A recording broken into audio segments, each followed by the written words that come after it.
Hey guys, Kyle with 197 again. This time with a review of the 1/44 scale high-grade 2 century Zeong from the original Gundam series. For colors, the Zeong is almost completely color accurate. The only thing you're gonna have to paint straight out of the box is purple for the waist mega beam cannons.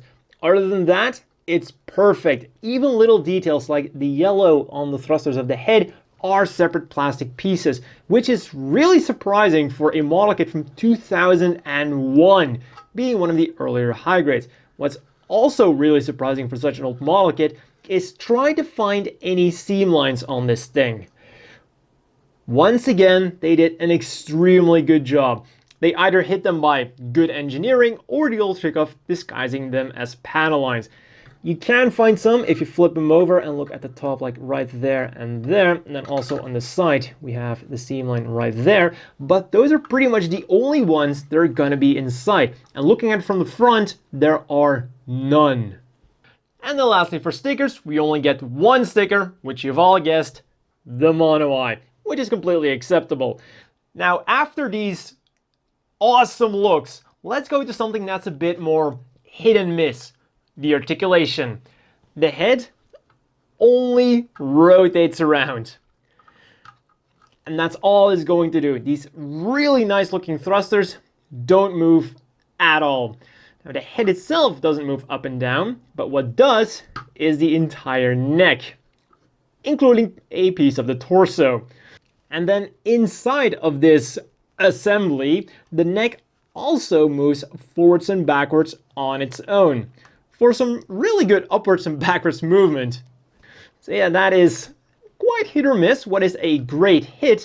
The shoulders. They actually go forwards and backwards, and for a model kit from 2001, that is a big deal, I would say. And of course, they rotate around all the way. Just be careful for those quite large antennae. Then we'll also rotate around below the shoulder.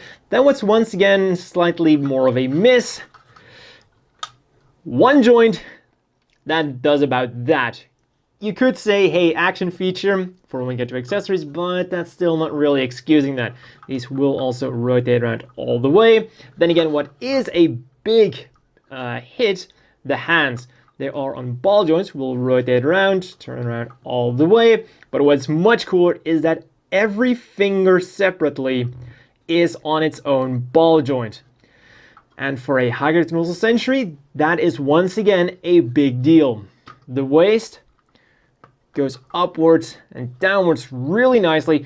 And for a high-grade 2 century of the time, that is once again a big hit. And when we turn to the bottom, we have this huge array of thrusters down, and they all move. So these will go up and down and in and out for a quite large range of movement, especially for a thruster.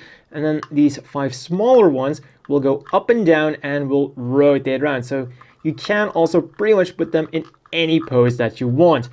And then the stand that is included will also go up and down. And it of course can also rotate on that stand. So in conclusion, it's really hard to make a conclusion on the articulation because he both has really awesome articulation and also really articulation. It really is a mix of both. On to accessories, or in the case of the Zeong, the lack thereof. Everything this machine needs is already on it. And as we all know, legs are such pointless pieces of aesthetics. What the Zeong does need are some wires for those arms. Now we get one wire that the manual wants you to cut in two, and unfortunately we do not get a stand for the arms. Now you would expect that if we attach these wires to those arms, because they are quite big, that an annoying thing called gravity is going to kick in and drag them down. But my dear friends, this is a space noid we're talking about. They do not fear petty things like gravity, and they will especially not be dragged down by it. And yeah, thanks to a very sturdy wire, these arms stay up perfectly well. And on the subject of these amazing arms, you might have noticed that the fingers also have holes in them to replicate the mega beam cannons. Now, wouldn't it be a wild coincidence that you could also fit master grade beam blades in them to replicate the set mega beam cannons even better. Unfortunately, the hole in the thumb is slightly too big, so if you want to have 5 beam saber blades in there, you would have to wrap some tape around the peg of the beam saber. But it's a really cool feature that you can do that the manual unfortunately does not tell you about. Now your only remaining problem is going to be finding the yellow beam blades, because only a few master grades come with them as far as I know. And then the final feature of the Zeong is that you can remove the head, just as with every other model kit, but because the Zeong did it in the anime, it's considered a feature here. And then the last thing that we get is, should your Zeong get damaged, but not to the point where the entire thing blows up, you get a spare thruster for replacement purposes should you lose this pretty big thruster. As always, the inevitable question is, do you want to buy this? Overall, for 1,800 yen, I'd say go for it.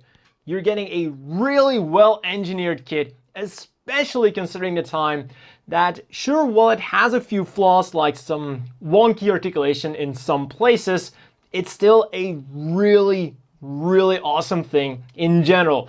It looks unique, it's big, it really has some shelf presence, and of course, it's Char's mobile suit at the end of the first Gundam series, so it also had a pretty big impact in the movie.